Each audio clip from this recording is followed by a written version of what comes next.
الحمدللہ، سوال یہ ہے کہ صلاۃ فرض یا سنت مؤکدہ پڑھنے کے بعد دعائے استخارہ پڑھنا کیسا ہے؟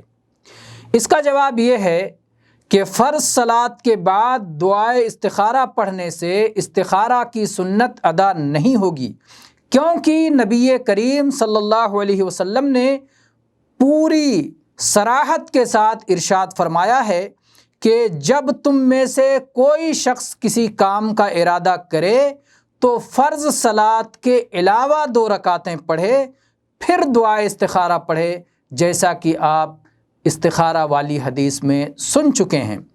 البتہ جہاں تک سنت مؤکدہ کا تعلق ہے تو حدیث کے ظاہری الفاظ اس کو شامل ہیں، کیونکہ حدیث کے ظاہری الفاظ عام ہیں، لہٰذا فرض کے علاوہ ہر صلاۃ کے بعد استخارہ کیا جا سکتا ہے، چاہے سنت مؤکدہ ہو یا کوئی اور نفل ہو۔ البتہ استخارہ کے لیے الگ سے مستقل 2 رکعتیں پڑھنا زیادہ بہتر معلوم ہوتا ہے۔ واللہ تعالی اعلم۔